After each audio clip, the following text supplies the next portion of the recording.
Bismillahirrahmanirrahim. Assalamualaikum warahmatullahi wabarakatuh. Warahmatullahi wabarakatuh. Alhamdulillah hari ini gue kedatangan tamu yang cukup istimewa. Tapi sampai ketemu lagi nih, gue mau sapa teman-teman di HR Arsitek yang hari ini gue kembali akan ngobrol di podcast yang belak-belakan tentang ngebahas dunia kerja. Nggak perlu ada basa-basi lagi ya, kira-kira topiknya yang hari ini sangat menarik dan eh, cukup panas gitu ya. Nah, nanti pastikan teman-teman nanti ikut nonton dan pilihannya apakah gue kasih kisi-kisinya, apakah karir lo mau naik atau lo jauh sama yayang lo atau sebaliknya. Nah, nanti kita bahas dengan narasumber yang udah pengalaman, yang sudah malang melintang di multi industri. Nah, hari ini gue kedatangan tamu, eh, nanti gue perkenalkan dan pastikan lo ikut nonton. Jangan lupa juga nanti komen, banyak pertanyaan atau lu share ke temen-temen di live kita malam ini. Semoga berkenan dan itu bisa menjadi inspirasi atau insight buat lo yang malam ini ikut nonton bareng gua. Nah, kali ini gua kedatangan, halo Cap, apa kabar? Halo, apa kabar, Bro Fauzan? Wih, Lama gak ketemu ya. gimana Cap? Sehat Cap? Alhamdulillah sehat, Bro. Salam Salam sehat, sehat salam sehat selalu. selalu. Sehat. Gimana? Nah, eh hari ini kita mau diskusi, mau ngobrol dan ngasih insight di podcastnya Arsitek HR. Nah, apa yang nanti kita udah persiapkan buat teman-teman. Tapi sebelumnya sekilas gue pengen ngasih tahu bahwa eh, Mas Aryo ini sebagai HR profesional dan sekarang udah mulai merintis sebagai sosiopreneur. Berat tuh ya. Nah, silakan, Sosial silakan, media. silakan diperkenalkan. Oke, Silakan Mas. halo, selamat. Nggak pakai selamat ya, berarti Langsung aja, langsung jumpa aja. lagi di Arsitek SR HR. gitu ya. Jadi ya kalau gua ini udah berkecimpung cukup lama lah di dunia SR, tapi gua satu-satunya kayaknya yang background pendidikannya arsitek gitu. Jadi kayaknya cocok banget gitu ya sama nama Nama. podcastnya gitu ya, nama ininya Arsitek SR. Jadi kalau ditanya background arsitek yang berkecimpung di dunia SR Cocok ya, dong ya, cocok ya, cocok ya. cocok gua itu sebetulnya. Gitu.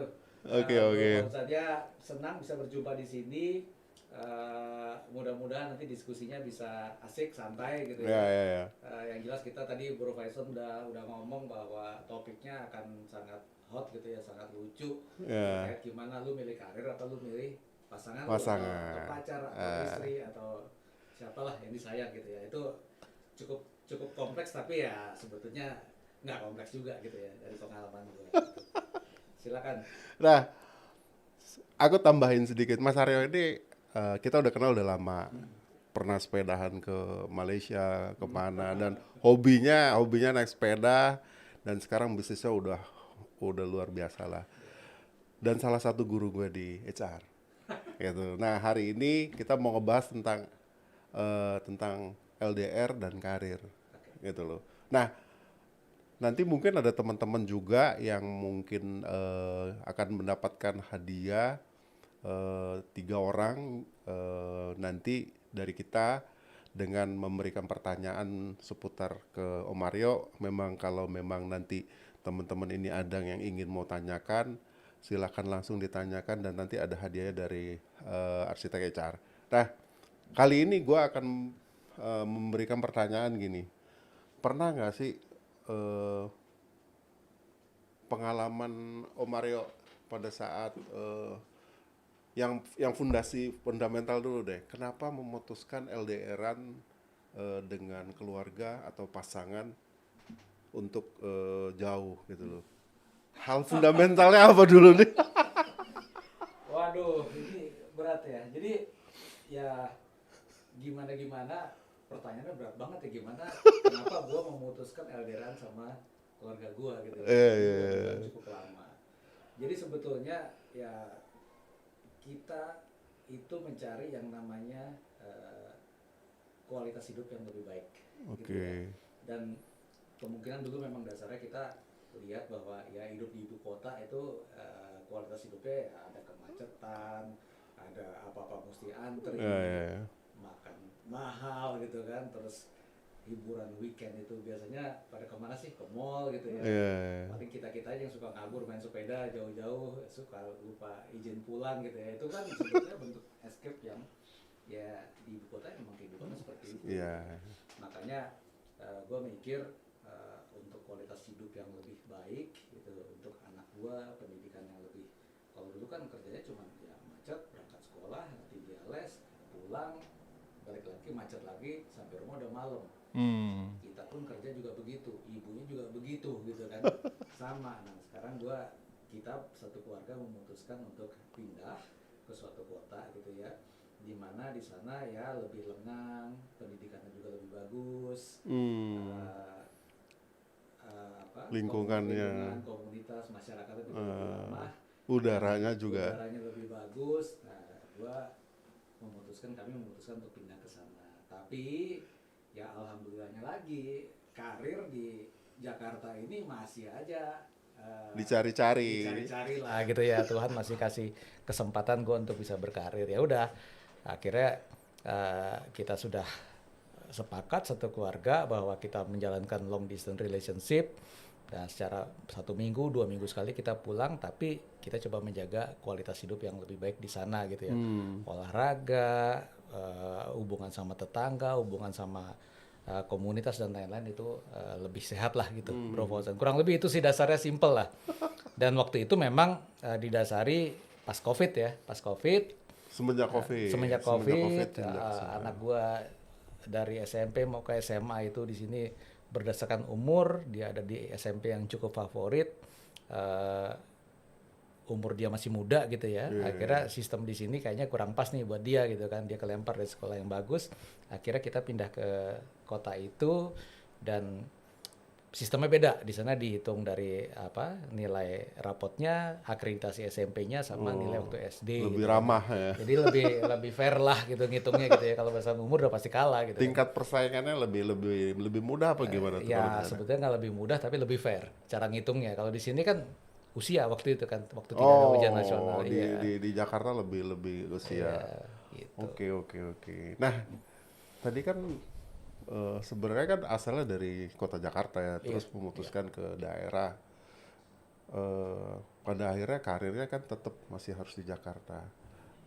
Gimana tuh ngejaga gitu ya, karirnya harus perform, di rumah juga harus perform, kan gitu. Itu susah ya. Nah, perform. Nah, kadang-kadang kan kalau ya gue sendiri ngerasain kalau sama istri, kadang anak sendiri yang perempuan tiba-tiba ngechat kan, dan prinsipnya sebagai yang sebagai pelaku ini itu gimana yang jitu? Oke, dua sisi. Ini adalah keluarga sama karir atau sama kerjaan. Iya. Itu suatu hal yang tidak bisa dipisahkan. Kalau menurut pengalaman gua. Jadi gua disclaimer dulu nih ya, ini berdasarkan pengalaman gua. Yang katanya pengalaman itu sesuatu yang memang kita alami dan benar-benar terjadi dan kita rasakan. Betul. Beda sama teori, beda sama buku. Tidak ada di buku juga. Tidak ada di buku juga. Jadi kalau misalnya nggak cocok sama teori-teori teman-teman manapun ya mungkin mohon maaf gitu ya. Artinya gini, itu suatu hal yang tidak bisa dipisahkan. Jadi saya bilang saya merasa happy atau merasa sukses di karir saya itu tidak bisa lepas dari dukungan keluarga saya. Jadi kalau saya bilang mana ayam dan telurnya, mana yang first adalah family first. Karena mereka adalah istilahnya sumber inspirasi, sumber semangat, sumber segalanya lah. Bahan bakarnya lah buat mendukung karir saya gitu kan. Jadi apa yang saya selalu nomor satukan adalah komunikasi, lalu hubungan, interaksi dengan keluarga saya. Makanya memilih saya pindah ke suatu kota yang lebih lengang gitu ya. Karena berinteraksi, berkomunikasi di sana itu bisa lebih berkualitas. Ketimbang di sini sama-sama di mobil macet gitu ya. akhirnya yang satu tidur, yang satu nyetir gitu kan. Tantin-tantin sana sini ya sama aja nggak berkualitas. Nah, kalau itu kita sudah dapat, artinya walaupun kita tidak bertemu tiap hari, Ya. tapi berkomunikasi tetap tiap hari, apalagi dengan bantuan teknologi sekarang. Saya tuh ada jam-jam saya mesti video call dan lain-lain itu Ada tuh. itu wajib bos. Itu wajib bos, kalau enggak nanti Kalau enggak, bisa dicurigain ada kartu kuningnya gitu kan. Itu wajib. Jadi apa yang kita kerjakan, misalnya siang hari saya menceritakan di malam hari apa yang dikerjakan oleh istri saya, apa yang dikerjakan anak saya waktu kuliah, di organisasinya juga kita ceritakan di malam hari. Pagi hari juga begitu, kita mau mengerjakan apa itu juga cerita. Nggak cuma kerja, mau ketemu siapa, mau ngobrol sama siapa itu juga cerita. Artinya istilahnya apa yang akan kita lakukan dalam satu hari itu pasangan udah tahu lah, anak juga udah tahu apa yang mau dikerjakan, anak udah tahu. Dan chat-chat itu semua selalu kita sempatkan gitu ya. Itu bahan bakarnya tuh. Family first tadi. Family first. Okay. Nah, alhamdulillahnya kalau ya ini percaya nggak percaya, kalau keluarga mendukung gitu ya, insya Allah karir juga aman. Terbang, meroket terus. Iya, tapi juga lancar terus. Bukan berarti itu nggak ngapa-ngapain terus bisa meroket, nggak gitu juga gitu ya. Ada beberapa tips and tricksnya lah. Gitu ya. Nanti boleh share lagi tuh. Nah, berarti kan memang kuncinya adalah keluarga mendukung secara penuh gitu ya. Dan mensupport dalam situasi apapun, dan Om Mario sendiri sebagai yang melakukan pun disiplin untuk melakukan itu, karena kalau ya kadang kan berbenturan dengan jam meeting atau berbenturan dengan appointment dengan orang gitu. Nah, bagaimana nih mengedukasi kita itu untuk kadang-kadang kan gini ya, teman-teman itu bisa lah LDRan, tahu-tahu ketiduran, tahu-tahu apa gitu kan. Tapi gimana, ada nggak triknya sebagai senior gitu yang penuh dengan pengalaman buat teman-teman nih bisa niru gimana, Om, kira-kira? Iya. Kuncinya sama sih. Kalau kita disiplin untuk berkomunikasi, menjalin relationship dengan keluarga, di kantor pun kita juga harus disiplin. Disiplin dalam hal apa? Dalam melakukan misalnya time management, dalam melakukan time blocking, dalam melakukan komunikasi dengan peers, dengan tim dan lain-lain. Itu harus disiplin. Artinya disiplin apa? Ya sebagai contoh gitu ya. Misalnya kita jangan terlalu melakukan micromanagement gitu ya. Misalnya saya di tim saya gitu ya. Saya melakukan misalnya meeting, either itu weekly, either itu bi-weekly gitu kan. Itu wajib dilakukan secara disiplin. Karena disitulah checkpoint kita dan tim. Kalau kita nggak disiplin, udah pasti lepas. Dan kebanyakan penyakit dari manajer-manajer, dari leader-leader itu adalah kurang disiplin tuh. Tiba-tiba ada panggilan, tiba-tiba ada apalah inilah, ya katanya penting atau penting apa so penting gitu ya. Penting atau so penting, atau wah saya harus pura-pura penting, harus store muka gitu. Kalau saya tuh berusaha mengurangi hal-hal seperti itu. Bukan yang nggak penting ya, tapi saya melakukan team first. Ininya team first. Jadi yang namanya disiplin untuk melakukan koordinasi itu wajib. Misalnya saya melakukan bi-weekly meeting progress gitu ya. Itu wajib di jam sekian, tanggal hari apa, itu kita sudah sepakat sama tim. Itu kita lakukan secara rutin.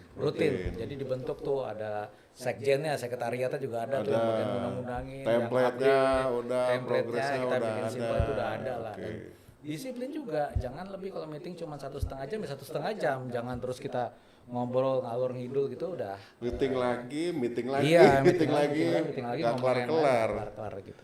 Nah, terus ada juga kita bikin semacam disiplin juga, memberikan task reminder kepada teman-teman apa yang kita meetingin selama bi-weekly tadi misalnya gitu. Itu every week kita harus, ya sekarang kan ada WhatsApp group atau ada Teams dan lain-lain gitu ya. Itu bisa lah kita checklist secara disiplin, misalnya di di Minggu malam atau Senin pagi kita udah kasih weekly task gitu ya, di mana teman-teman di dalam tim semua atau di peers di grup itu bisa melihat, merimain, oh iya ada kerjaan ini yang belum selesai. Ada progresnya Dan nih. kita berikan juga update minggu lalu kita sudah ngerjain apa aja dan kasih apresiasi. Gitu Wah, kan. tuh penting nih. Pekerjaan hari ini apa, progresnya apa, Betul. mau ngapain. Nah, Betul. ini keren nih, ini Iya, keren nih. iya, Ini iya. penting buat teman-teman sebagai leader. Betul. Oke, Jadi oke. teman-teman tahu prioritasnya apa minggu ini, kerjaan yang itu aja. Nah misalnya kita juga mesti bisa ngatur mana yang perlu dikerjain dan mana yang nanti dulu. Prioritasnya tuh mana dulu, gitu loh. Kalau prioritasnya masih nanti, ya di hold dulu. Jangan suruh teman-teman atau ajak teman-teman untuk mengerjakan sesuatu yang masih nanti. Oke. Yang minggu ini aja dulu. Jadi Oke. minggu lalu kita tracking, kita lihat progresnya seperti apa, kita apresiasi, lalu kita remind bahwa minggu ini ada pekerjaan ini. Nah mudah-mudahan teman-teman kan gini lah, kalau kayak bermain bola gitu ya. Oke. Kalau kita disiplin, kita masa nembak ke gawang ada 10, nggak ada 2 Nggak yang ada gol yang sih, gol kan gitu. nggak ada 1 yang gol sih. Nah. Jadi ya itu harus disiplin tuh kayak gitu tuh. Ini kuncian, disiplin, lalu prioritas gitu ya. Iya, iya. Skala prioritas, biar tim lu juga nggak babak belur nih. Betul. Semua dikasih, mana dulu yang mau dikerjain, bos, kan gitu mungkin ya. Betul, Nah, betul. jadi kan mereka ngatur energi, lebih produktif gitu ya. Outputnya jelas, wah clear banget. Oh, pengalaman memang nggak pernah bohong, ya kan. Jam terbang, LDR-an, karirnya, dan lain-lain. Nah, gue balik lagi ke sedikit ke keluarga Pak. Dari tadi gue manggil Pak, Om ya, karena kita udah biasa lah gitu. Tapi Semua yang ingin gue tanyakan, pernah nggak sih ibu, istri atau anak di rumah itu merasa sensitif kalau misalnya kerja mulu, karena gue ngalamin nih Pak. Kemarin 2 minggu yang lalu anak gue, ayah kenapa kerja melulu ya gitu. Gitu. Nah itu tanda-tandanya apa dan gimana kira-kira harus meyakinkan, kan jauh nih, kalau gue kan masih pulang pergi setiap hari gitu. Nah gimana tuh? Nah, kalau gue balik bro, gue balik gitu loh. Artinya, ya lu ngapain juga kerja melulu?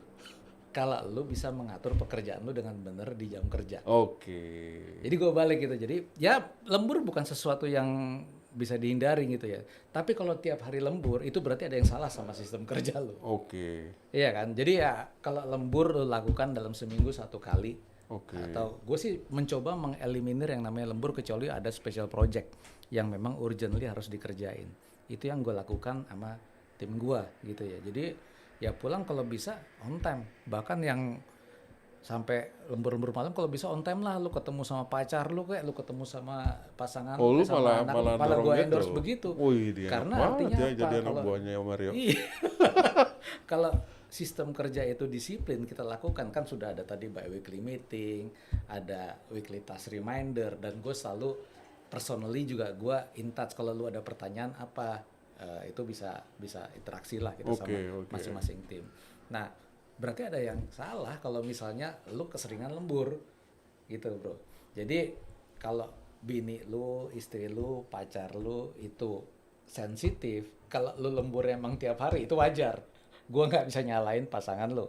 Begitu sebaliknya ya, yang suaminya suka sensitif nih, misalnya yang berkarir yang cewek gitu kan, suaminya sensitif, itu suatu hal yang wajar karena lu tiap hari lembur, berarti ada yang salah gitu. Tapi kalau lu lemburnya seminggu sekali, itu kan sesuatu yang bisa dibicarakan gitu kan. Iya, Apalagi ada lu sudah project-project. melakukan komunikasi secara intens gitu ya dengan keluarga. Oke. Kurang lebih gitu. Wah, berarti memang kalau lu lembur tiap hari tuh belum nggak beres juga tuh. Kalau gue salah, tapi makanya jangan gue disclaim lagi itu gue gitu kan. Jadi nggak berlaku untuk, ya mungkin ada yang orang hobi lembur gitu ya. Ya itu monggo-monggo aja, gue juga nggak bisa mengintervensi orang yang hobi lembur. Ya Iya itu kan? bisa juga dia pertimbangan-pertimbangan yang lain ya. Iya. Nah, selain tadi kan kita ngomongin LDR-an. Nah, sekarang pengalaman Mas Aryo sebagai di head HR nih, pernah nggak sih punya anak buah yang ngalamin seperti Mas Aryo juga LDR-an, terus tanda-tandanya, terus produktivitasnya, termasuk uring-uringan kan ini anak gitu loh. Kalau mungkin dalam melakukan pekerjaan setiap hari gitu kan. Apakah ternyata kalau orang yang kan di HR kita juga bisa ngeliat, bisa juga orang ini kalau lu pulang tiap hari ke rumah jauh lebih produktif atau orang yang LDRan. Nah, ini kan bisa menilai. Iya. Ada nggak Mas pengalaman kayak gitu? Iya. Gue sih bukan tipikal orang yang suka nyampurin urusan keluarga orang ya. Kalau Oke. gue tipikal yang begitu, tapi simptom-simptom itu kelihatan. Kelihatan. Artinya gini, misalnya teman-teman sudah mulai sering hilang, ya kan? Sering hilang gitu kan, sering hilang ya nggak tahu ngilang kemana nih. Gua rasa dia pacaran sama seseorang nih gitu kan. Oh, Nah itu biasanya oke. atau produktivitasnya menurun karena Nurun. ya gua nggak tahu Nggak mungkin bininya pulang-pulang. atau suaminya di rumah marah-marah gitu kan, Iya. marah-marah ada sesuatu gitu kan. Nah itu mulai kelihatan tuh. Nah intinya adalah gue balikin lagi, misalnya gue menemukan tim gue seperti itu. Jadi menurut gue problem itu terjadi bukan karena kerjaannya bro, Hmm. bukan karena kerjaannya. Hmm. Itu karena interaksi dia sama keluarganya kurang. Kualitasnya ya, bukan Yeah. frekuensinya gitu ya. Kualitasnya kurang. Hmm. Nah, karena dia mungkin interaksinya kurang, lama-lama jadi kebiasaan mengurangi interaksi, mengurangi kualitas interaksi tadi. Hmm. Ya kan? Kalau udah kebiasaan akhirnya jadi malas ngobrol, Iya, iya, iya. males cerita, Males males terbuka, curhat, iya. males terbuka. Maka diceritalah sama teman kantor ya yang lawan jenis. Ya kan? Nyaman, Nah, nyaman. nyambung tuh, klop Nyambung tuh. ya, nyambung. Nyekrup gitu kan. Nyekrup akhirnya kok lebih enak ya cerita sama teman kantor nih Iya. gitu kan. Nah, disitulah mulai terjadi tuh yang namanya LDR membawa maut. Gitu kan. Bukan ipar Bukan membawa ipar maut. bawa, LDR LDR membawa. membawa maut gitu kan. Ya karena dia kualitas interaksinya memang sama keluarga tidak dia prioritaskan gitu. Bukan karena kerjaannya Nah, menurut gua. itu gap. Jadi di garis bawahi menurut Mario bahwa lu garis bawahi keluarga itu pertama dan lu harus tanamkan itu menjadi fundamental gitu loh. Nah, bisa nggak sih kalau dua-duanya itu cintanya oke, karirnya oke, walaupun jarak berjauhan, gimana caranya? Apakah memang antara yang cowok sama yang cewek ini pengalaman Mario gimana? Oke, kalau dua-duanya mau up gitu Iya, ya hubungan dua-duanya. keluarga. Nah, against tadi gua selalu punya prinsip adalah lu utamakan dulu sama keluarga lu. Oke. And then karir lu insya Allah gitu ya, itu akan meroket, akan membaik lah gitu ya. Tapi kalau lu lupa sama keluarga lu, ya karirnya biasanya juga di situ-situ aja. Itu pengalaman gua. Artinya apa? Semua itu kalau lu balik ke keluarga, jalin komunikasi, mendapatkan doa Tujuannya. tujuannya apa, mendapatkan doa dari anak istri, gimana prinsip terima kasih itu gue sangat gue pegang gitu ya. Lu harus banyak ngasih, and then lu akan banyak terima. Itu lu praktekkan dalam keluarga, lu praktekkan dalam keseharian lu praktekkan dalam lingkungan lu gitu ya. Nah nanti kita kerja itu biasanya ada aja jalannya. Jalannya ada aja gitu, dan kita itu berangkat bekerja karena memang tujuan kita itu adalah untuk berkarya untuk keluarga, untuk berkarya, untuk memberikan nilai tambah buat organisasi dan customer kita dan ekosistem kita. Wih. Itu lu harus istilahnya kepala lu harus free dulu gitu loh. Urusan keluarga itu harus sesuatu yang membuat kita bahagia dulu. Gimana caranya ceritanya gitu ya, kalau lu berangkat ke kantor, lu kerja, lu mau memberikan makna, memberikan manfaat buat orang lain, tapi lu masih punya grundel gitu loh di hati lu karena keluarga. Diomelin bini, anak mau itu, tetangga juga nggak deket, komunitas lu nggak punya, hobi nggak punya gitu kan. Berat bro, Itu berat bro. Jadi lu harus dari keluarga dulu, dari pasangan dulu, baru lu bisa mudah-mudahan karir lu bisa lebih lancar. Dan itu sangat possible. Jangan lu balik ya. Jangan lu balik, lu karir bagus, lu promosi, terus lu lupa sama keluarga lu.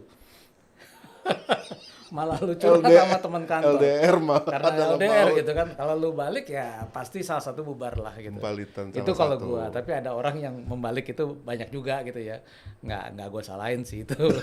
Pilihan gitu ya. Pilihan.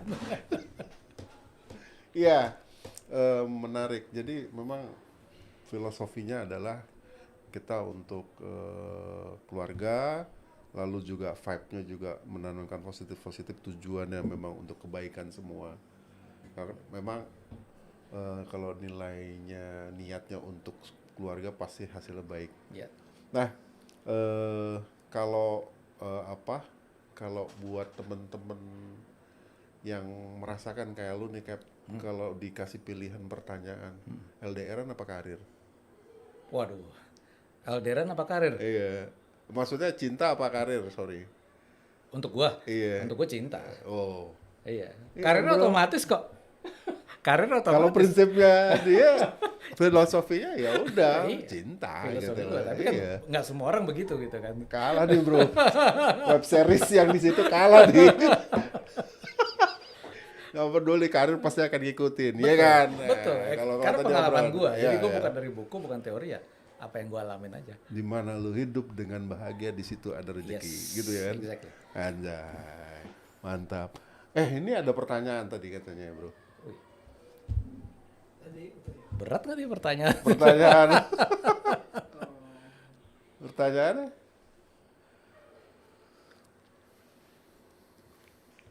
Oh, dari mana? Oh, dari Mr. Kemas mau nanya yang tadi soal beriringan antar karir dan cinta. Tadi udah, iya. Mr. Kemas tadi kita obrolannya udah jawab. Semoga bisa menjadi referensi bahwa begitu lu karir lu akan ngikut ketika lu sudah memegang keluarga adalah fondasi utama kan gitu. Iya. Mantap, mantap. Nah, yang tadi untuk di segmen berikutnya, tadi kan ada beberapa yang kita udah bicarakan. Salah satunya adalah tentang pilihan. Bagaimana kalau misalnya memang dia dari awal baru lulus kuliah, terus langsung ke luar negeri, terus dia stay di sana, terus dia nemu cintanya di sana, terus karena harus urus orang tuanya dan lain-lain, dia harus LDR-an sama pasangannya itu pernah ngalamin nggak Mas kayak gitu? Oh, ini untuk siapa nih? Untuk teman-teman yang untuk teman-teman. referensi Misalnya di dia sana lah gitu. lulus kuliah, dia harus kerja di luar negeri, long distance. Ini kan sama- banyak kan Iya, anak-anak Gen Z atau milenial Iya, tuh iya. yang kepengen, anakku aja kepengennya gitu. Pengen, ya mungkin anaknya Om Ariel juga mau kuliah di luar negeri, ya nggak tahu nanti ketika di luar negeri udah punya pasangan, bahkan karirnya mau di sana, apalagi di sini nyari kerjaan 1:100, 1:300 baru bisa dapat kan gitu. Gimana? Ya, Trip untuk yang tik ya? tips and trick gitu ya. Ya. Kalau gua ngelihat kondisinya gitu ya, ini kan suatu hal yang sifatnya bukan revolusi tapi evolusi ya. Artinya Evolusi. untuk mendapatkan LDR, hubungan long distance relationship yang berkualitas itu perlu evolusi. Nah, pada tahapan awal kalau gua saran itu adalah antara antara pasangan kan yang cowok sama yang cewek masih saling mencari bentuk. Iya kan?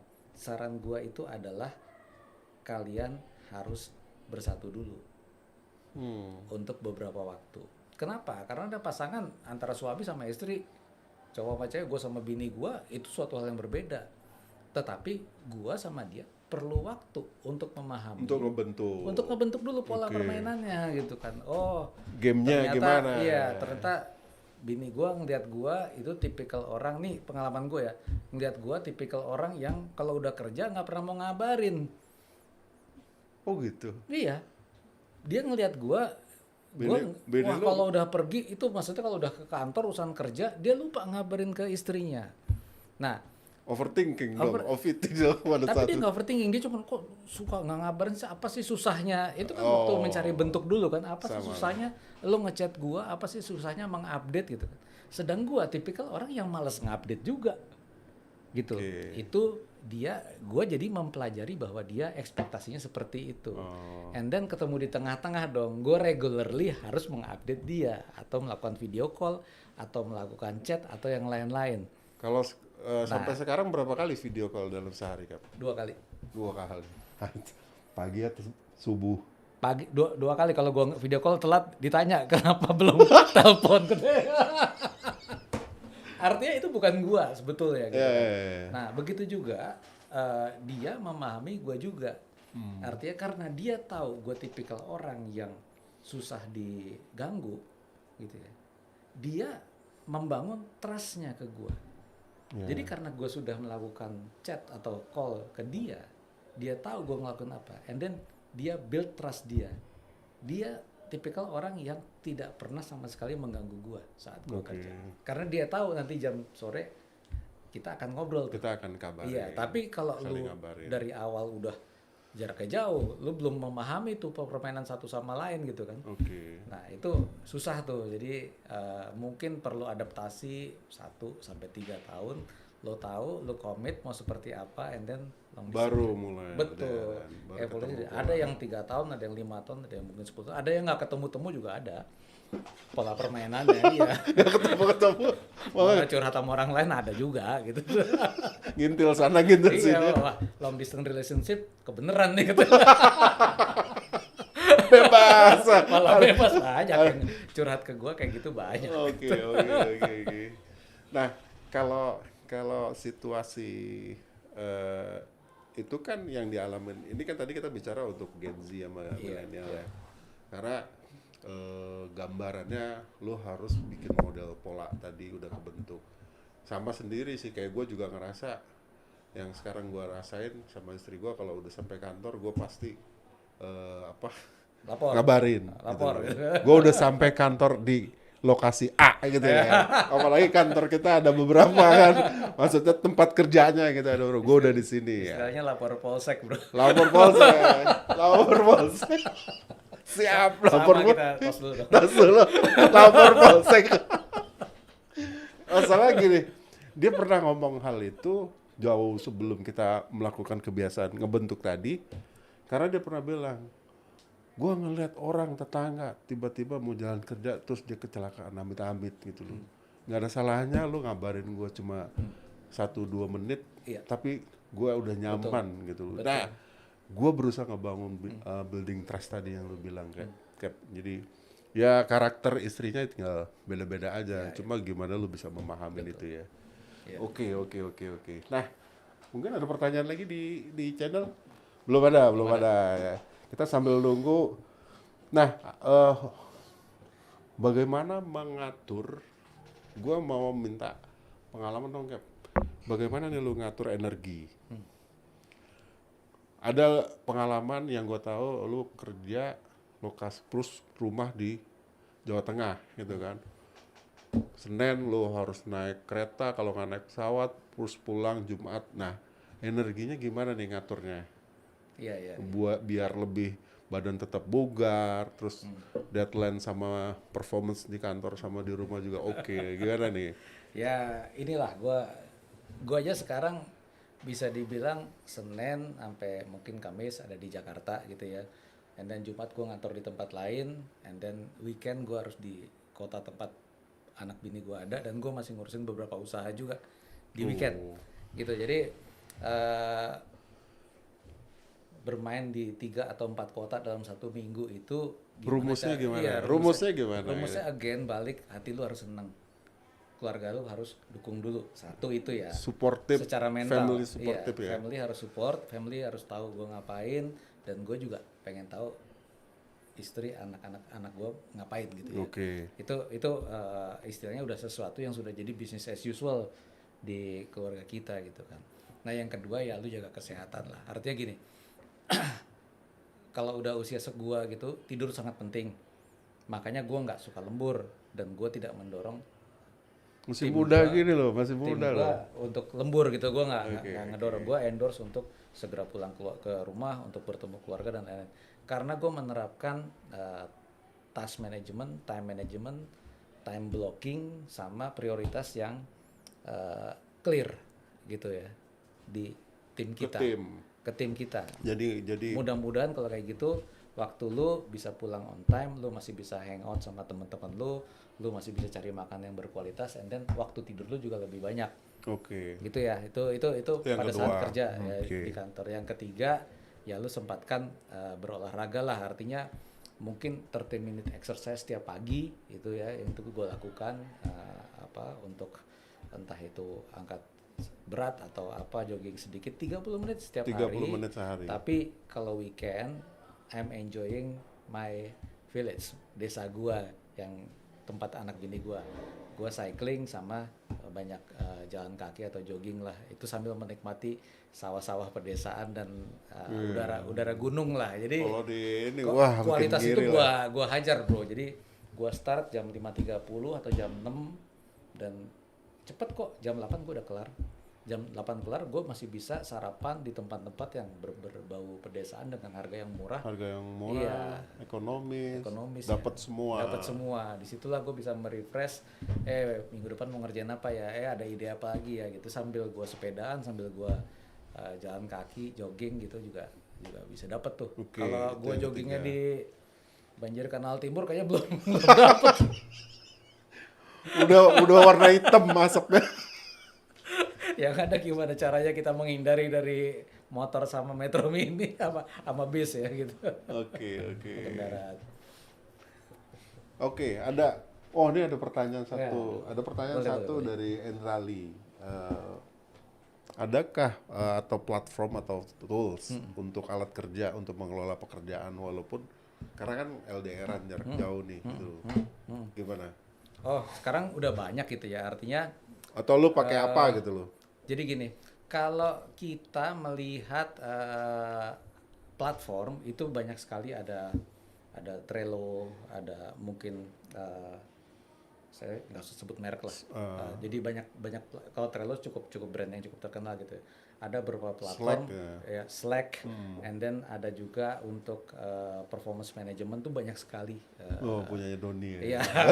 Iya. Doni nanti ada brandnya disebut di sini, bukan sponsor.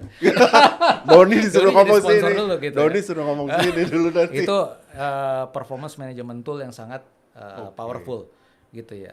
Tapi behind the performance management system itu balik lagi adalah your ability as a leader untuk orchestrate itu semua gitu ya. Jadi ya kalau lu performance management toolsnya, Slack-nya segala macam lu udah bagus, semua tercatat, semua record terupdate gitu ya. Masih lembur juga. Tapi masih lembur juga dan lu suka lupa-lupa, lu kebanyakan tadilah setor muka, lu kebanyakan acara lain yang menurut lu lebih penting, lu lupa sama tim lu, lupa sama Nggak project, diapresiasi. nggak memberikan apresiasi, itu sama aja. Jadi nggak powerful itu toolsnya. Ya. Kalau gue sih ya karena gue pernah ada di perusahaan BUMN, swasta, startup dan lain-lain, ya performance management itu buat gue hanya sebagai alat gitu ya. Itu sebagai alat tracking kita, tapi yang lebih penting adalah human touch kita, gimana kita mengingatkan pekerjaan, gimana kita memberikan inspirasi, gimana kita mengapresiasi, dan kita memberikan guidance secara individu bagi teman-teman yang kesulitan dalam bekerja gitu loh. Dia Clear, perlu jalan keluar apa gitu. Clear tadi ya. Kalau lu di berapa industri sih kan? Aduh, Banyak pertanyaan lu gua. susah. Banyak lu deh industri dan apa ya? Gue pengen nanya pengalaman lu yang paling susah di industrinya apa gitu loh. Dan apa yang yang paling susah? Aduh, industri udah berapa ya? Perbankan udah sering. Perbankan. Jasa keuangan udah Jasa sering lah. keuangan. Multi finance, startup, fintech, aviasi, media, Digital banking ya. iya, digital banking, media, Media. and then telecommunication. Gue pernah di sana juga. Sekarang di manufacture itu juga pernah gitu ya. Jadi mana yang paling susah? Yang paling susah mana? Nah gitu itu loh. karena gue bukan orang SR murni gitu ya, dan gue latar belakang gue adalah seorang arsitek yang dibilang arsitek murtad lah gue sama teman-teman gue komunitas arsitek Larinya gitu ke ya. HR. Iya, larinya ke HR. Ya menurut gue jadi gini, dulu di arsitek tuh ada kita tuh sering memuji diri kita sendiri, ilmu kita tuh ilmu dewa. Ilmu arsitek itu Kasta adalah nomor satu. kasta nomor satu. Padahal ya enggak juga gitu kan. Kenapa? Di kampus tuh pada saat Di kampus sama ya kan gue dulu waktu sebelum kerja gue suka proyek lah gitu loh, bangunin rumah orang, desain rumah orang. Pada saat kita mendesain rumah orang itu atau kita membangun rumah orang siapapun itu kita harus, jadi prinsip kita arsitek kita harus bergaul sama orang itu dulu, memahami apa keinginannya, memahami apa kemauannya, memahami kebiasaannya, gimana megang cangkir. Nyangkirnya biasanya dia taruh di mana, ya kan? Terus dia sukanya minum dingin atau minum teh atau kopi. Kapan dia minumnya? Iya, gitu. kita perhatikan behavior si klien kita sampai seperti itu. Nah dari situlah kita bisa membuat desain yang pas buat dia, baik itu interior, baik itu rumah dan lain-lain gitu ya. Nah itu kan gitu ya. iya, kalau kita konversi ke teori HR, gue bukan orang HR murni, jadi ya gue bilang itu teori lah. Iya, teori. Kita teori ya tahu kan bahwa itu kan pekerjaan human capital business partner. Iya, GBP. Iya kan, HC business partner yang sekarang lagi bukan sekarang, beberapa tahun terakhir ini trending lah. Dan sekarang mesti berbasis yang namanya apa, data analytics, people analytics dan lain-lain, data driven, lo langsung bisa membuat solusi dari situ. Ya sebetulnya itu ilmu arsitek itu juga basicnya seperti itu. Gitu. Jadi setiap industri itu pasti punya tantangan yang berbeda-beda, challenge-nya gitu kan. Ya contoh lah nih yang cukup unik gitu, waktu gue setup suatu perusahaan airlines gitu ya, aviation, gitu kan. Itu bener-bener kita disuruh men-spin off dari maskapai yang full service airlines menjadi low cost. Di mana low cost juara iya, lagi, karena jadi market juara share-nya lagi. udah kecuri sama maskapai yang lain gitu kan, udah kecuri, makanya dia harus merebut kembali. Nah di situ kan challenge-nya adalah gimana kita meng-create bisnis proses yang baru sampai kantornya disuruh pergi gitu dari kantor. Ngapain lu di sini? Ngapain lu di sini lo? Jadi lu silakan pergi membuat bisnis proses yang baru. Kita benchmark sana sini gitu ya. Misalnya gimana ground handling, gimana cara tiketing gitu, gimana apakah kita harus memakai tiket yang bentuknya kertas atau bisa digital. Waktu itu belum model ada CT dan CT itu sih ya kan. CT dan CT itu ya perusahaan startup yang cukup terkenal di tiketing gitu kan. Nah, itu gimana kita bikin website, terus kita kurangi peran agent dan lain-lain. Belum lagi membuat gimana memilih pesawat yang fuel burn-nya lebih ekonomis. Gimana membuat prosedur terbang yang juga lebih ekonomis ketimbang terus mengurangi menambah revenue dari ancillary revenue dan lain-lain. Sampai KPI-nya tuh kita rubah, bro. KPI kita rubah, misalnya point to point dari Cengkareng menuju ke Halim. Iya gitu kan. Kalau dulu kan berdasarkan flight hour si pilot, si kru gitu ya, itu kan berdasarkan berapa jam. Kalau sekarang kita rubah point to point ya, misalnya dari CGK ke YIA 1 jam ya 1 jam. Jadi tidak lebih tidak kurang. Artinya itu meng-create behavior dari krunya sendiri bahwa cepetan boarding, disembark, masuk, barang masuk gitu ya, barang masuk langsung pushback dan langsung ngebut tuh, taxinya ngebut, terbang langsung belok. Kalau pesawat yang full service kan naik dulu ke atas gitu kan, biar nyaman. Tapi itu kan fuel burn-nya berapa gitu kan. Nah, behaviornya berubah kenapa? Karena gue terbang lama, gue terbang lebih cepat before schedule, gue tetap terima duit sama. Itu perubahan KPI sama remuneration systemnya. Behaviornya jadi berubah. Itu contoh. Itu satu industri tuh. Yang lain juga punya challenge yang berbeda-beda juga. Jadi lu mesti tahu gitu ya, lu mesti tahu maunya apa sih gitu dari industri ini, dari bisnisnya juga. Jadi berdasarkan experience-nya dia di aviasi bisa. Contoh yang paling berat ya. Contoh karena lu nggak mudah ngadepin pilot, ya kan? Pilot yang banyak duitnya itu. Iya. Yang banyak. Ya, lu tahu lah. Om lah. Berarti itu berapa tahun tuh Cap lu ngerubah itu, ngedesain itu sampai akhirnya lu bisa berhasil mendapat, kalau nggak salah dia dapat award ya, jadi low low Ya, the best cost. LCC versi Skytrax bla bla bla dan lain-lain. Ya, sebetulnya ya kita rubah culture-nya dari awal, and then bisnis proses itu sendiri kita benchmark tuh. Dulu gue sering di airport mana, even di Changi gitu ya, atau di KLI, bukan Kuala Lumpur yang ini, KLCC. Itu kita lihat tuh kalau low cost carrier itu apa passenger naruh kopernya tuh seperti apa sih? Mereka kan sampai ngeprint sendiri, ngeluarin tag sendiri. Itu kita benchmark, kita ngintip gitu loh. Oke. Jadi kalau ditanya berapa lama, ya prosesnya berevolusi juga. Jadi pertama kita eh, kasih experience yang lebih unik nih kepada passenger gitu kan. Terus yang paling susah itu adalah menjaga misalnya on time performance daripada pesawat sendiri gitu, dari penerbangan. Ya itu KPI kita rubah. Kalau misalnya on time kita KPI-nya tetap tadi tuh, Nggak bisa. makin lama makin banyak toh uang terbangnya gitu kan. Yeah. Tapi begitu kita lihat, wah gue terbang lama, terbang sedikit, terbang sebentar, dapetnya sama, Sama. behavior berubah. Maka maskapai gue dulu itu istilahnya pushback before skate itu jadi culture tuh. Artinya kalau penumpang udah naik semua, udah close door, mundur, dia minta air traffic control, mundur langsung terbang. Bisa landing before skate juga. Nanti di sana dia punya waktu lagi. Gitu. Jadi kita itu untuk ngejar on time performance. Gitulah. Jadi macam-macam. Benchmarking, Benchmarking itu penting. Perlu gitu. ya, sampai gimana caranya kita bisa mengendorse misal kru nggak dapat jemputan lagi gitu kan. Ya kita harus tahu di sana nggak pakai jemputan. Modelnya gimana sekarang di industri kan gitu loh. Mau hitung-hitungannya gimana ya, lo harus benchmarking, jangan lo main sulap sendiri. Oke, wah keren. Mesti ngumpet, mesti ngintip gitu. Tapi memang Om Mario ini di semua industri itu dia selalu perform. Karena gua ngeliat, ya kita sama-sama tahu lah, bahkan kita pernah bareng di media juga.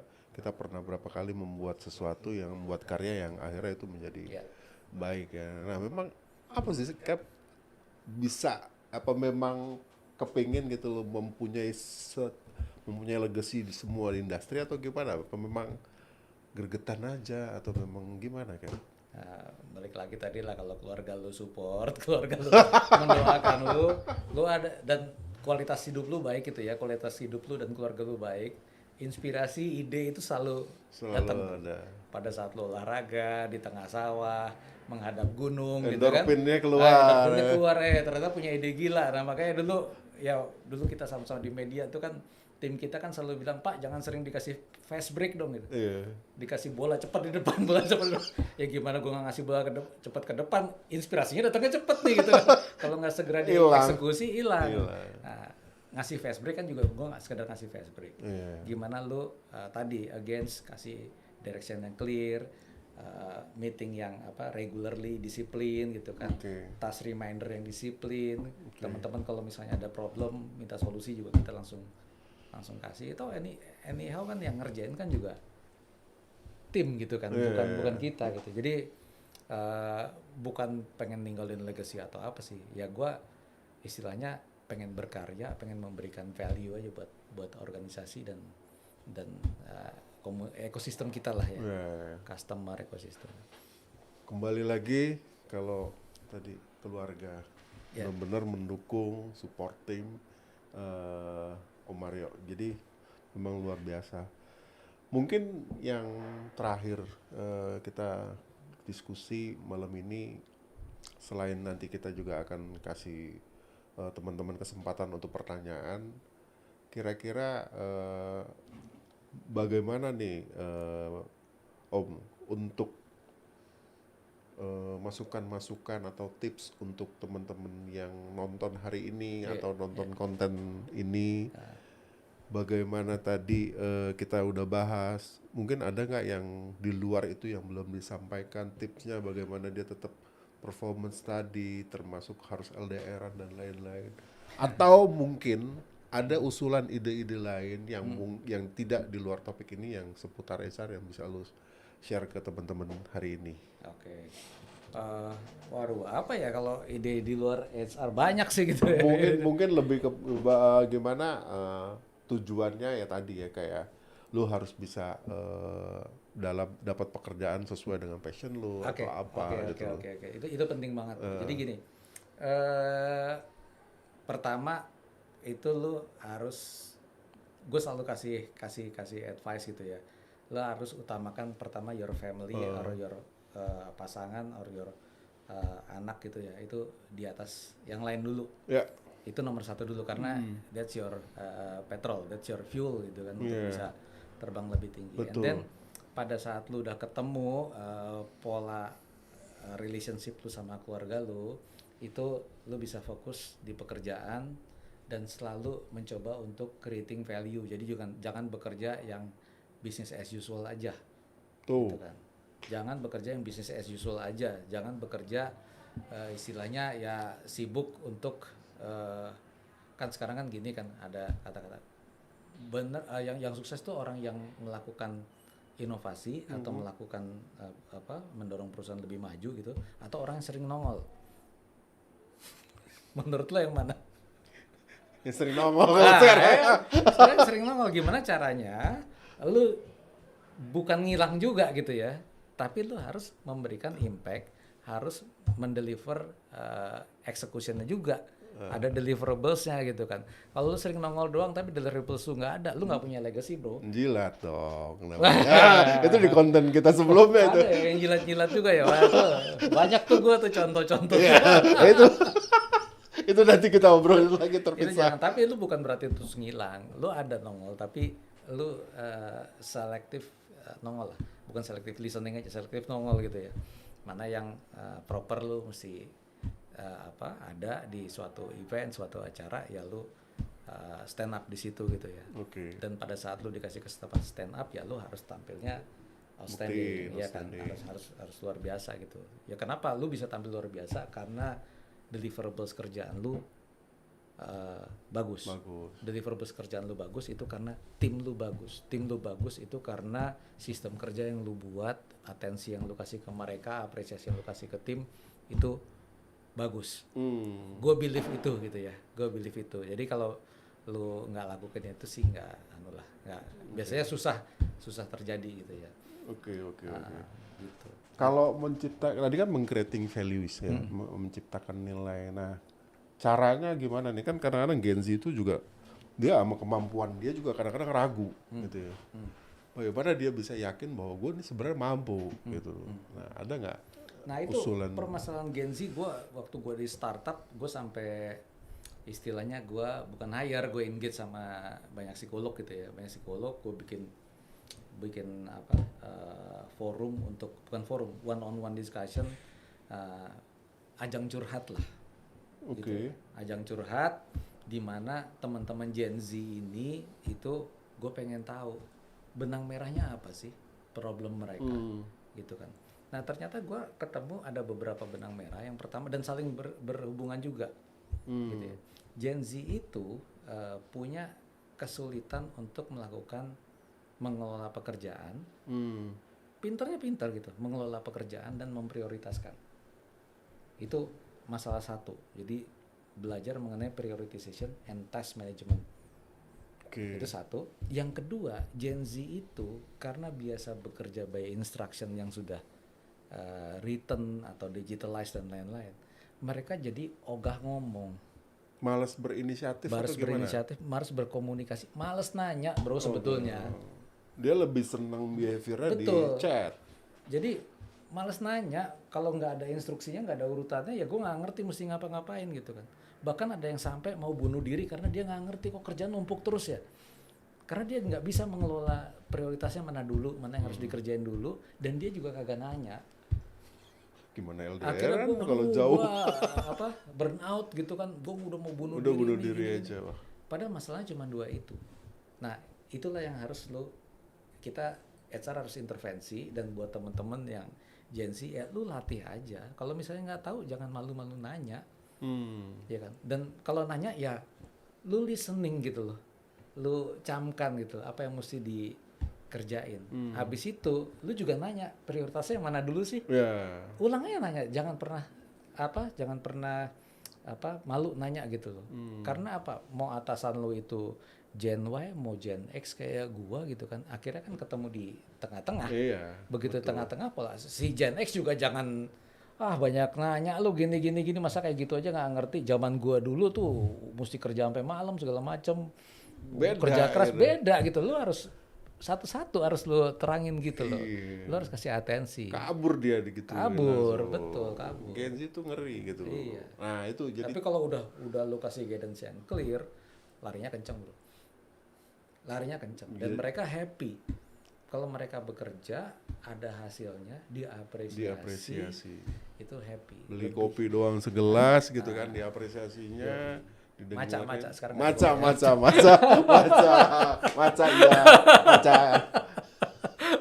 Kalau lu nggak bergaul sama Gen Z nggak tahu kalau sekarang kopi itu udah Iya, so maca, yesterday. maca, maca. Sorry, kita bukan. Nah, terus kalau untuk masukan-masukan buat teman-teman bagaimana dia bisa tetap improve gitu ya. Tadi gua pas lu ngomong soal ini kerja numpuk terus gitu ya, Gen Z, terus sampai pada akhirnya mau bunuh diri. Nah, gimana tuh Cap? Apakah tadi ini kan nggak apa-apa melebar dikit soal Gen Z lah, tapi topiknya bagus. Gimana caranya Gen Z ini jadi nggak burnout tuh gara-gara itu gitu loh. Bisa nggak caranya mungkin, apalagi kalau atasannya ngeliatnya angker kan nggak enak kan gitu loh. Takut, merasa takut nih gimana. Nah, gimana tuh supaya biar smooth, apakah di chat dan lain-lain? Nah, jadi kalau untuk teman-teman Gen Z, teman-teman anak muda nih gitu ya, tipsnya mungkin gua rasa udah clear. Gua sudah menyimpulkan ya tadi. Asah kemampuan komunikasi lu, jangan pernah malu untuk bertanya dan lain-lain gitu ya. Jadi apa yang lu akan kerjain clear. Yang kedua, gimana lu melakukan time blocking, time management, task management itu dengan baik. Itu latih aja dua itu. Kalau technical competencies lu, knowledge lu, ability to learn, anak-anak Gen Z itu ngikutin. Udah autopilot lah gitu. Justru yang gua concern itu adalah tips untuk para leadernya. Iya. Oh, boleh. Apa nih? Leadernya. Para leader dengerin nih. Kita ngomong dari generasi yang sama, tapi ini lebih berpengalaman. Ayo ya. Bos, kerja keras udah bukan waktunya lagi. Bukan kerja keras. Iya, artinya lu harus bisa mengeksponensialkan kontribusi outcomes dari teman-teman yang masih muda itu secara optimal. Itu bagaimana, dan lo harus ngerti gitu. Betul. Lu harus bisa membuat teman-teman di tim lu itu merasa kerjaannya berharga. Dihargai. Lu harus memberikan guidance yang clear buat teman-teman lu. Lu harus melakukan monitoring yang jelas, yang rutin, yang disiplin. Jadi dia jadi merasa bekerjanya tuh diapresiasi dan ada resultnya. Itu penting banget tuh. Ya itulah, justru tips gua itu adalah kepada para leadernya. Gitu. Jadi buat leaders itu barusan dapat tips dari Om Mario, dan sebenarnya ya bukan masalah bukan Gen Z-nya, tapi justru malah leadersnya bukan kerja keras gitu loh. Gen Z nggak masalah. Ya gua kerja di beberapa industri gitu ya Gen Z is Gen Z. Sekarang ada industri yang mau yang di startup, mau yang di manufaktur, mau yang lebih di gampang. aviasi, mau yang di perbankan, sebetulnya ya mereka cuman pengen engage kok sama organisasinya, sama leadersnya.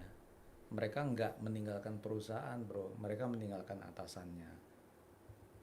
Itu yang mana? Itu yang terjadi. Iya. Itu yang terjadi. Jadi yang kalau dia ngomong toxic, lu lakukan exit interview ya kurang lebih benang merahnya tuh kelihatan lah. Gen Z itu kalau bercandaan di kantor gue tuh kalau nggak ada bosnya lepas taunya, wah produktif. Tapi ketika ada bosnya, icep. Ya enggak, makanya lu harus kalau Icep. beda kan. Kalau gue sih merasa teman-teman gue yang Gen Z ada gue gitu malah seneng Gitu. Gue nanya ada makanan nggak? Ada nih Pak, makanan yang lu bawa sendiri. Itu antara ngeledek sama itu, enggak, lu nggak boleh tersinggung kayak gitu kan. Iya. udah ininya dia, udah modelnya dia. Iya, tapi mereka bisa ngomong kayak gitu kan karena udah chemistry-nya nyambung ya. Iya. Kata-kata hari ini buat podcast kita hari ini? Apa Cap? Wah, gue balikin lagi aja ke judul ya gitu ya. Artinya LDRan. apakah cinta dan karir gitu ya. Artinya gini, gue balikin lagi, clearly gue kasih kata-kata utamakan your family first gitu kan, your family first, and then mudah-mudahan itu akan menjadi bahan bakar dalam lu berkarir. Oke. Nah, bahan bakarnya itu gunakan secara optimal gitu. Artinya lu create value, lu memberikan makna, lu memberikan inovasi buat your organization, your team, and then your customer, your ecosystem, your stakeholder, itu udah harus jadi cita-cita.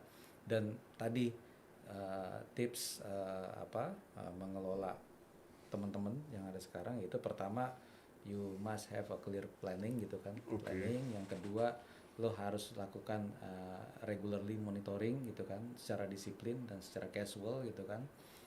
Yang ketiga, lo harus berikan apresiasi kepada tim lo. Lo harus memberikan guidance atau coaching yang clear ke tim lo.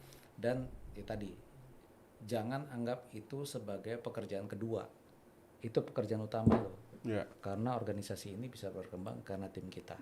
Gitu. Kalau lu itu anggap pekerjaan kedua lu, yang pertama itu adalah menghadap atasan atau menghadap ke bos-bos, ya yang ada cuma turnover. Beda tujuan Gitu kan, beda tujuan. Itu aja sih yang gua sambung-sambungin ya antara cinta sama karirnya. Alhamdulillah sekarang sih ya walaupun keluarga gua jauh gitu ya, masih aja ada yang istilahnya yuk kerja yuk gitu kan, maksudnya kita bantuin gue yuk bangun ini, ya itu. Iya, luar biasa lah. Gua salut lah sama Mario, ilmunya banyak dan bahkan dia kerjaan yang datengin dia, bukan dia cari kerjaan. Kalau nggak gitu lah. Bener kan? Your relationship, karena ya kadang-kadang lu dan keluarga lu bisa aja lu punya hubungan yang dekat dengan orang yang ngajak lu kerja sekarang. Iya, betul. Entah itu dari hubungan lu makan bareng, entah itu lu sepedaan bareng, entah lu naik motor bareng. Kalau sekarang padel bareng kali ya. Gue belum main padel. Enggak, gue nggak ngerti gue caranya gimana. Lu jogging bareng, lu lari bareng, itu happen lah. Jadi ya mereka juga melihat kok, teman-teman ngajak kita kerja itu hubungan lu sama keluarga lu gimana, lu hangat nggak. Terus kadang-kadang pas mereka main, ya kota gue kan tempat wisata ya, jadi main itu kita ajak makan, kita ajak ngopi gitu kan di tempat-tempat yang lucu-lucu, itu membuat mereka mungkin kalau gue ada kebutuhan terkait tenaga gue spesialisasi gue, mereka bisa masuk ke top of mind mereka loh. Gue ajak kerjanya nih si Aryo gitu. malah lebih ini ya, lebih power. Iya, karena udah trust dan chemistry gitu loh. Bukan lagi masalah kompetensi, bisa nggak ada proses rekrutmen dan interview tuh udah langsung. Nggak ada. Jadi lebih kepada trust sama chemistry gitu. Jadi kalau even kita kerja salah pun itu sesuatu yang bisa didiskusikan, dan kita juga sudah tahu posisi bahwa ya we have to discuss first and then execute, running dan lain-lain. Itu enak kan kalau chemistry udah nyambung. Itu sih yang biasanya gua rasain gitu ya. Ya faktor lain masih ada lah harus dalam pekerjaan, tapi kalau kita udah pegang itu sih mudah-mudahan bisa lancar sih karir sama keluarga. Jadi lu akan rezeki lu lancar kalau lu bisa pegang family di awal gitu ya. Intinya itu. Singkat Cap, kata-kata buat yang ngerasain LDRan dan kerjaan hari ini, singkat apa kata-kata hari ini sebelum kita akhiri di podcast kita ini. Kata-kata singkat ya, siap lapor polsek gitu ya, jangan lupa lapor polsek, insya Allah kerjaan lu lancar. Tas dulu kita lapor komandan. Gimana di rumah komandan itu. Siap komandan gitu. Maka rezeki lu lancar, lu juga nggak punya beban gitu ya. Oke, thank you banget Om Mario, Cap, Pak, gue panggil tadi, tapi itulah kebiasaan gue selalu panggil Om Mario karena memang kita sering bareng-bareng sepedahan, nongkrong, kerja bareng, bahkan ya hari ini kita podcast bareng. Mudah-mudahan, thank you udah ngedukung kita Arsitek HR yang memang kita lagi ngebangun brand ini. Semoga Om Mario juga berkenan juga untuk nanti ngasih insight atau ngasih ide buat kita. Nah, hari ini gue thank you banget udah memberikan Om Mario udah memberikan pengalaman, ilmu, insight buat di Arsitek HR. Semoga bermanfaat Amin. buat kita, dan kita juga selalu diberikan kesehatan karena ilmu kita yang kita share untuk keberkahan buat teman-teman yang nonton konten ini. Jangan lupa teman-teman, kita nanti bertemu lagi di podcast selanjutnya yang insya Allah gue akan coba diskusi, nanti gue kilik-kilik lagi Om Mario biar bisa ngobrol lagi di konten kita. Tadi kalau di tim di depan, Hendra udah nawarin kalau bisa kita bikin series. Nah, mudah-mudahan itu terjadi. Oke, Om. Siap. Nah, terima kasih atas waktunya. 1 jam lebih, kurang lebih kita ngobrol bareng. Semoga bermanfaat. Jangan lupa follow dan subscribe konten Arsitek HR, dan semoga bermanfaat buat lo. Terima kasih dari gua. Mohon maaf jika ada yang kurang berkenan. Assalamualaikum warahmatullahi wabarakatuh. Waalaikumsalam warahmatullahi wabarakatuh. Thank you, Pak.